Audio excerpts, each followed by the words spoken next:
En esta sección vamos a ver la parte del cristianismo protestante en su llegada original, más que nada en su intento de llegada original, que se remontan al periodo de la conquista y el coloniaje de toda América Latina y también América caribeña.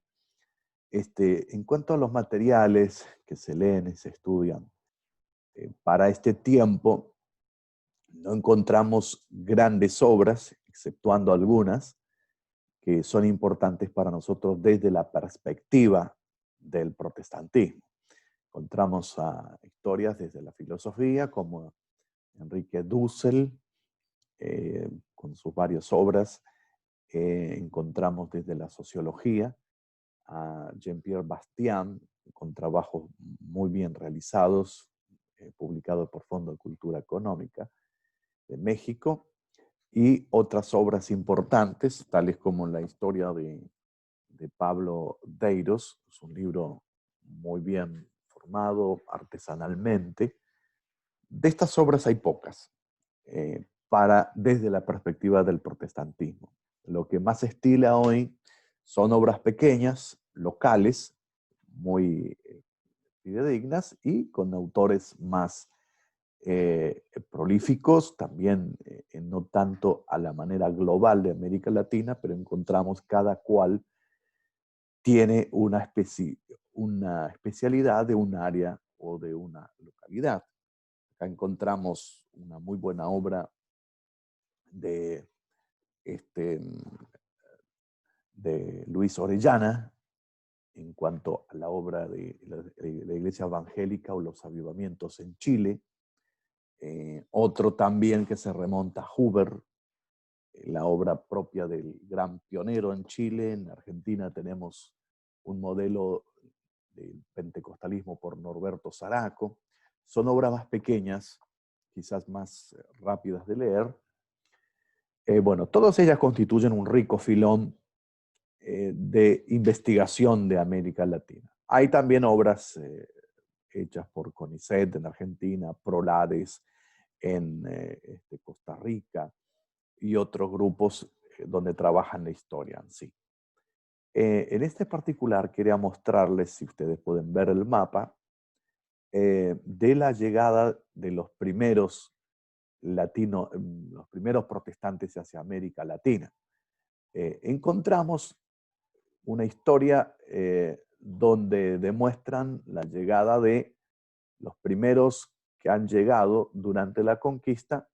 Han sido los piratas, individuos que no representaban la corona o a una corona, un reinado, o corsarios que sí representaban de alguna manera la corona.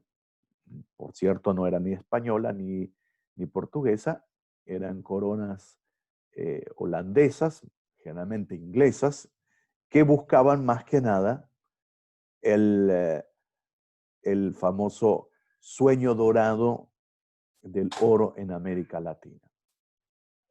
Pero antes que esos individuos, Arnoldo Canclini hablan sobre ellos, generalmente venían no en nombre de la corona. Había dentro de los corsarios o dentro de una carabela o de los marinos, llegaban personajes, capellanes o alguno que venía con su fe, de ningún modo con deseo de hacer misión o representar el protestantismo.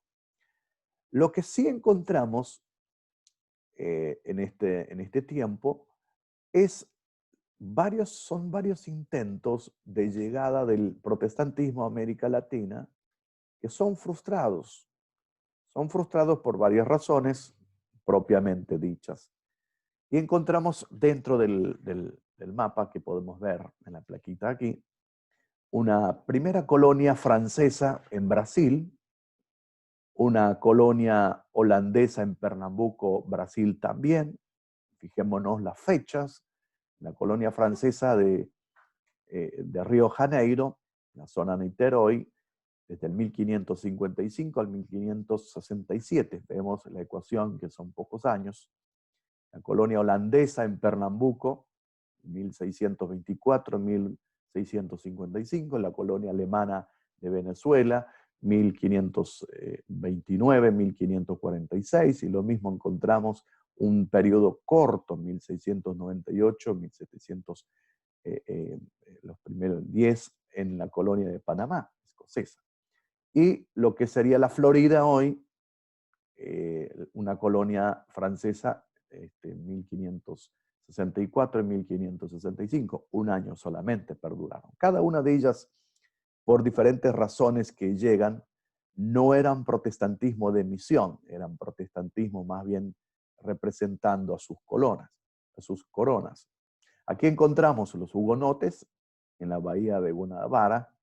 Es un puente donde los que van a Río Janeiro o que van hacia Bucios, encontramos esta pequeña bahía, y ahí hay una colonia. Se me querían intentar hacer un gobierno parecido al gobierno civil de Ginebra aquellos tiempos. Recordémonos que estamos hablando del periodo de Calvino. Lo interesante de eso es que es la primer confesión fluminense protestante que hay en ese territorio. Pero también costó algunos mártires, ya que esto no estaba aliado con la corona portuguesa, mucho menos con la confiscación católica romana de aquel tiempo. El segundo intento encontramos en la colonia Pernambuco. También es una colonia de holandeses reformados que no tuvieron mucho tiempo. Hubo un esfuerzo de evangelizar a los nativos. Lo interesante es que se elabora un catecismo en 3 idiomas, tupí, holandés y portugués, pero la colonia no duró mucho tiempo porque hubo una reconquista de los portugueses, duró solamente 30 años. Después vemos la colonia escocesa en Panamá, también con muy pocos años, 2 años. Hay también un intento con 1200 protestantes que querían llamar la Nueva Edimburgo, o se denominó la Nueva Caledonia, que representaba más bien la reforma en Escocia. Hay constancia de 1200 Biblias ahí en inglés para la colonia, y no duró mucho más que 2 años. Después encontramos la colonia en Florida.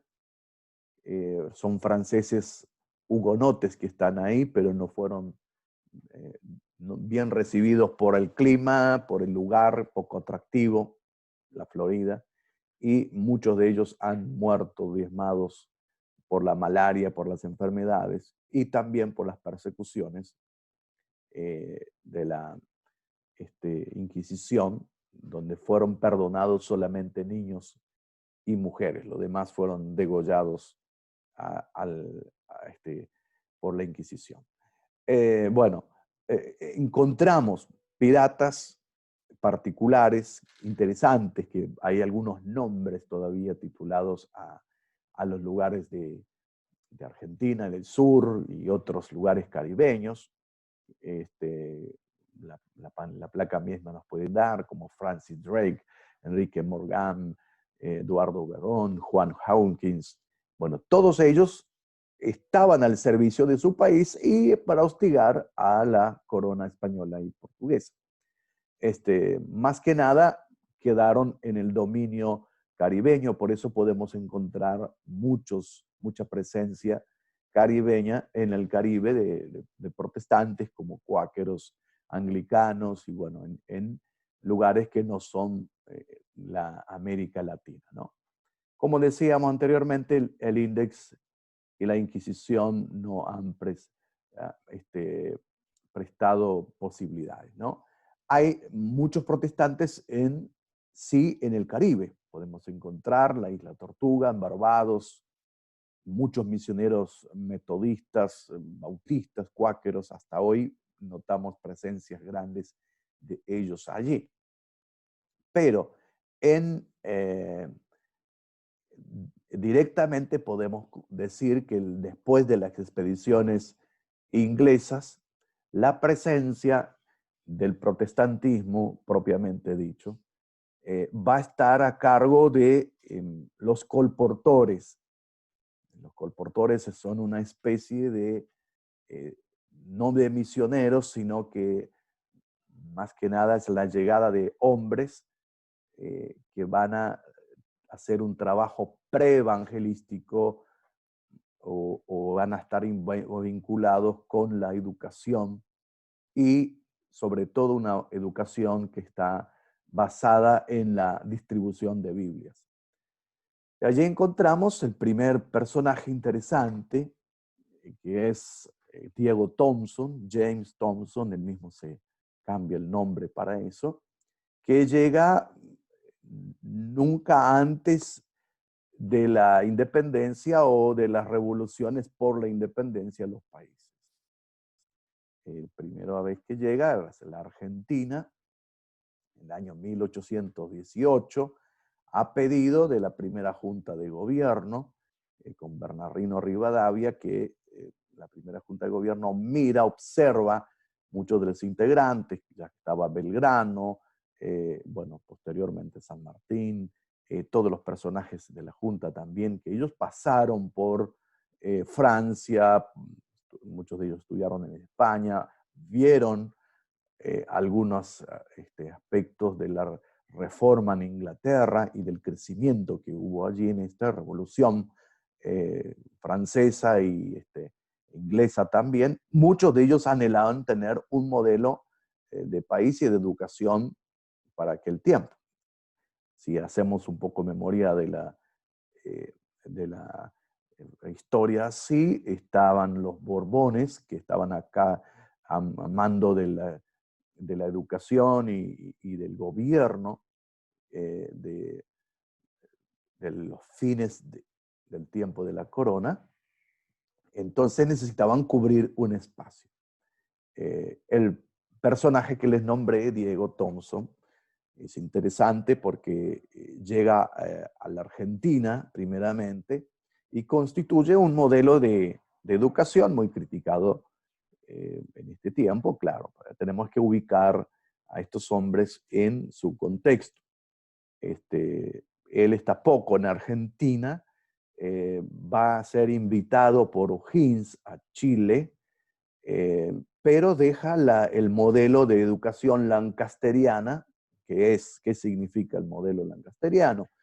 Fundado por Joseph Lancaster, que el individuo, el estudiante que mejor manifiesta la educación, se constituye en un futuro maestro. Y el libro de estudio es la Biblia. Bueno, O'Higgins le recibe con los brazos abiertos en Chile, él pasa su tiempo por Chile y el trabajo mayor va a ser a lo largo y lo ancho de toda América Latina.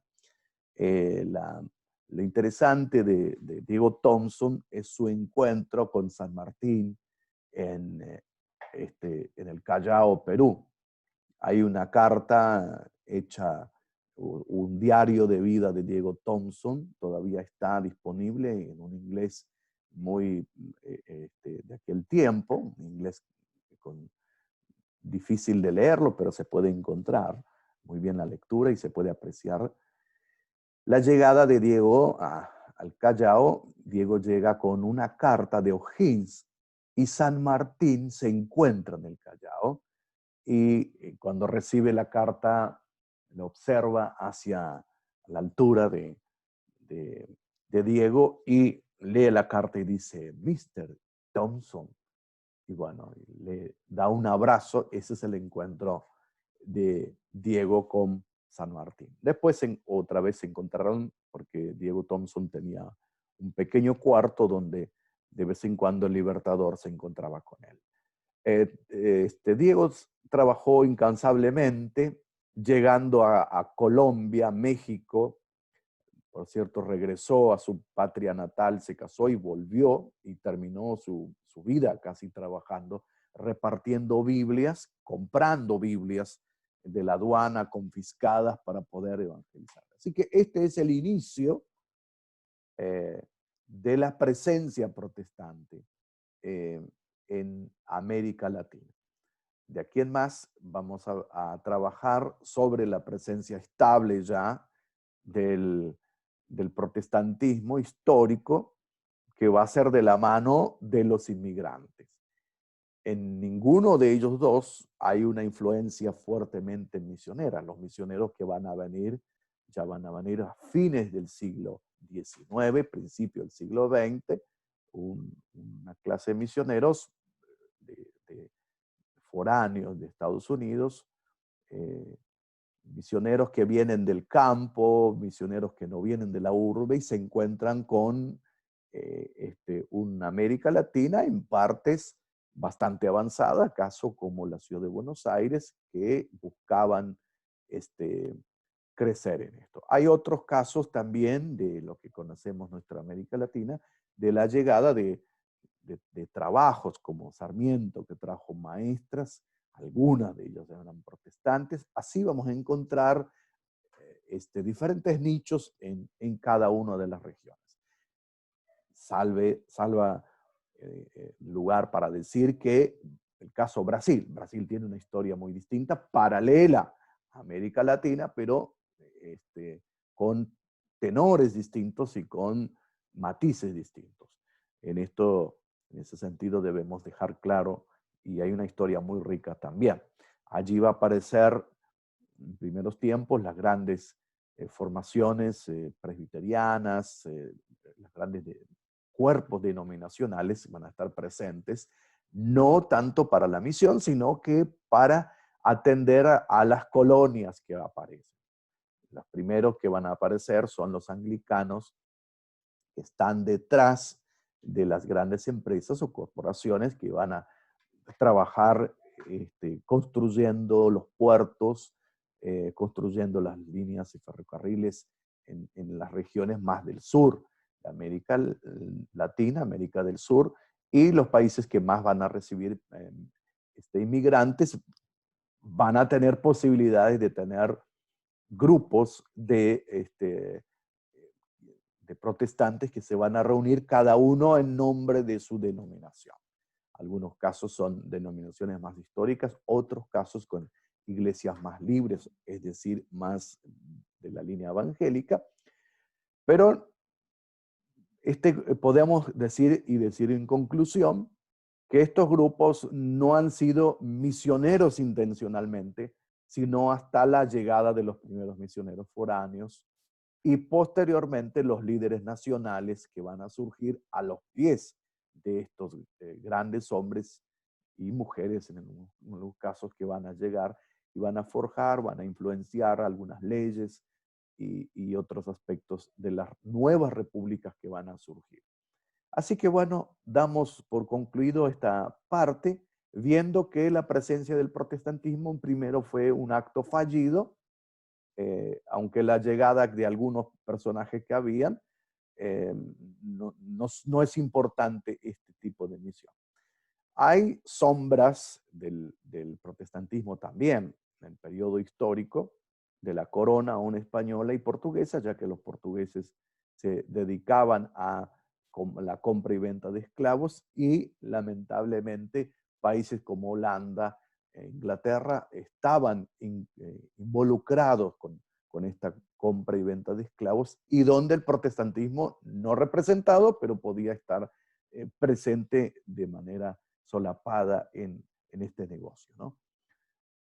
Bueno, a partir de ahora empieza la historia, hablar cuáles fueron los puntos de atracción para el cristianismo protestante, cómo llega, cómo se forma y cuáles son los momentos decisivos donde ese tipo de cristianismo va a crecer y va a representar no más una minoría, sino que hay países donde llega a tener mayoría en este tiempo. ¿Cómo va a influenciar? ¿Cuáles son los matices? ¿Cómo se acomoda en la realidad latinoamericana? ¿Y cómo es este tipo de protestantismo latinoamericano? De hecho, el crecimiento mayor se va a dar a la mitad del siglo XX, con circunstancias y factores muy interesantes que lo vamos a ver en las próximas clases siguientes. Así que bueno, espero que este spot o este video grabado desde la casa les ayude a ustedes a no perder el ritmo y reconocer, ya que no siempre hay mucha literatura que nos da una manera global de la llegada del protestantismo. Cada uno de los diferentes autores va a tener una postura. Bueno, esa es la postura directamente de la clase que manifiesta el programa y bueno, va a estar subido en el Classroom. Ustedes podrán utilizar para adelantar las materias o recordar aquellas cosas que no han sido vistas en clase. Muchas gracias, que Dios les bendiga y seguimos viendo la otra parte que es muy atractiva y la tercera parte será muy atractiva y nos va a llevar a dialogar directamente con la situación del cristianismo o protestantismo contemporáneo. Muchas gracias y nos vemos en la próxima unidad.